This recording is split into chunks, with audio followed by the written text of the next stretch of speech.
might have to do that by making hard choices with other departments, programs, units. So if you're not in Africana and you want in one of those other department programs and units, you might want to watch your back, okay? Because what he's going to do is he's going to just kind of move resources. He might cut your department next. You don't know, okay? So pay attention to those things, you know, and say no. He said, I said, is your decision final? He said, I have to make a decision, you know, before I can change it, which means he can change it. Okay, so keep that in mind. All right, so I'm going to move on. We're going to have Candace Katangi come up. I want you to hear from her because she's been here at Cornell for a long time. She has been both at Africana, and here now in the history department. So she can give you multiple sides to this thing. And she got a little bit of history, so I want you to listen very, very carefully for what she has to say. Let me hear a round of applause for Candace.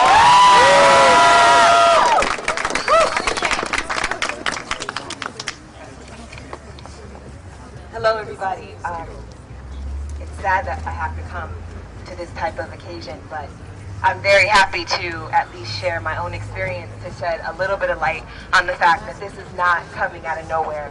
This has been a continuous thing since I've been here in terms of trying to demean Africana, demean black students, demean the people's, what people came here for. I came here in the fall of 2003.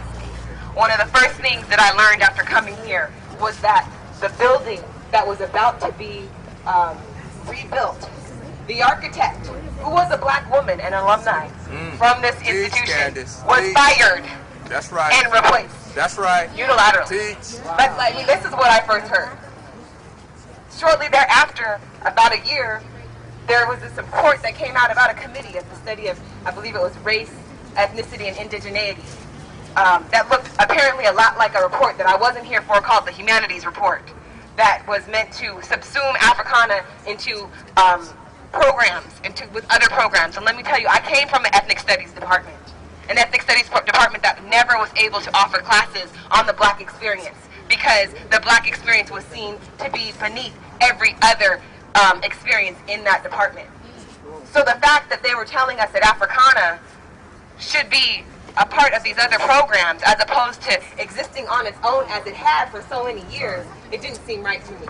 This was my introduction to the university. I have since been here. I graduated from Africana in 2005 and I'm in the history department. I am in arts and sciences. So the fact of the matter that I'm sitting up here and saying that Africana should not be in arts and sciences shows that this is not about us being against arts and sciences. Arts and sciences pays my tuition. Let's be real. Let's be real. Like it's not against that. We are against the fact that they came in and they told faculty members what was going to happen without consultation. I received an email yesterday or the day before at 4:37. An email that was sent out to Cornell Black alumni. 4:37. They met with students, current students at 4:30. How is it that I got an email at 4:37 explaining to me what was happening? But also explaining to me that it was happening because they wanted to get a PhD program. Now I told you I've been here since 2003. And in 2006, I remember when this PhD program was starting to be implemented. So for many alumni, that might have seemed like a beautiful thing. But to me, it was a lie immediately. It was a lie. And I knew it because I've been here for so long. That's right, Candace. So I don't have much else to say other than we need to use our voices and we need to use our bodies. I represent both the student here and the alumni who I have been in contact with. And let me tell you, we got 40 years of people who have come through this institution who are willing and ready to support us if we call on them. We need to keep ourselves organized. We are going to go into the winter break. We have to remember when we come back that this is still a problem that we have to fight. And we have to remember that we have resources. As Alyssa said, that email or that petition, that has hit the alumni across the nation. We are talking about 10-year professors at some of the most prestigious universities in the world. We are talking about doctors, lawyers, politicians. We are important people. And they have told me to let everybody know that they support us.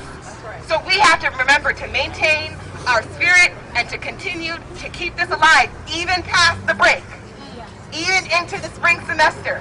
Because what they're counting on, they were counting on it being too cold for us to come out here. They were counting on us being too busy. I had to cancel 3 conferences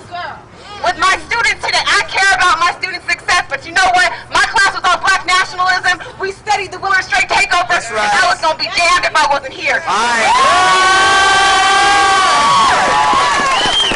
fine. And I was so proud to see 3 of my students come here today. Because at the end of the day, I was working with first-year students, many of which had never heard of the Willard Straight Takeover, many of which did not know the history of Africana. And yesterday, when I walked into class, before I could even say anything, they asked me what was going on. That's right. They asked me why this was happening. I didn't even really know. I hadn't checked all my emails. You know what I mean? I kind of had an ad-lib of it. But the fact of the matter is that if we can have first-year students who can make those connections, why can't this administration make those connections? Right. I know I said I wasn't going to be here long, but a couple other points. Come on, man. Come on. Dr. Turner is not here. Dr. Turner has been an amazing inspiration to so many people who have come through this university. Let me be clear that the letter that was written, the petition, that was not written by an alum of the Africana Center in terms of she did not get her degree.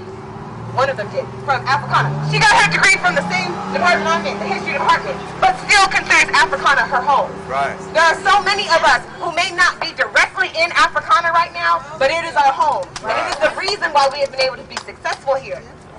And we will not turn our backs on it. And on the eve of Dr. Turner's retirement, the founding director of the Africana Center, how dare them? How dare them? When I first came here, Dr. Harris was in Day Hall. You mean to tell me I've been here 8 years, and all that time nobody could come and talk to him before they made the decision? The director, who had an office in Day Hall for however many years? They know him. They know him. That was disrespect on a whole other level. He considered them friends, I'm sure. Let's be real. We know what they are now, right? Right. And the last thing that I want to say is that let us not forget the attacks that have been happening since 1970. Because, as I said in the letter that I wrote to the provost and to the chairman of the board of trustees, to me, this is the biggest attack on Africana since the building was burned down.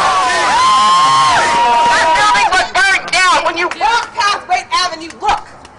This is what they're doing again. They can't light a match. Right. They can't do that. It's 2010. They can't light a match. But they started a fire. And students, I'm happy to see you here because it is cold. And I hope that we can also be out here again when it is even colder in January. And I want to just reiterate the alumni, both people who came through the graduate program, the undergraduate program, or just friends and people who love Africana, support us all. And are just waiting for us to give them the word. They are already talking about coming down here. Right. Alumni are ready. So let's make a plan for them to be able to come and support us.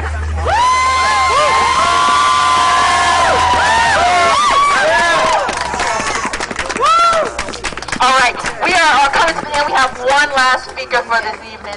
I want to thank you all for staying out here and braving it as the sun's going away and it's starting to get a little chilly. But we got fire in our hearts anyway, right? Is that right? Okay, so this is last speaker. You know, I know you know that. This brother is all over campus. This is Zach. Come on, Zach.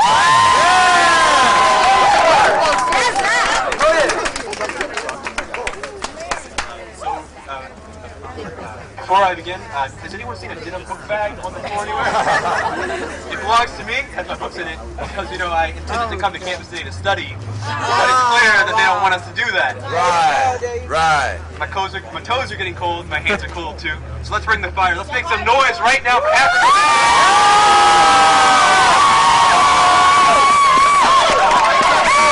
Faculty who make a difference and who care about us.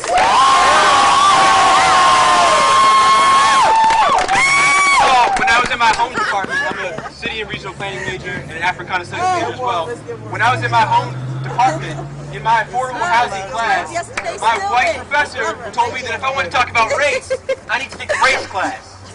This is what happens in departments outside of Africana. We don't get the support. We don't get the concern. We don't get the care. So why are they trying to take away the one powerful resource that so many of us have? The one powerful resource that we can depend on when faculty like that depress us. Why?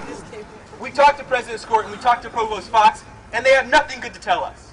You know what Provost Fox said in the paper? He said, you guys in 20 years are going to think this is the best thing that ever happened to you. How the hell can you tell me what's good for me? How can you tell me what's good for me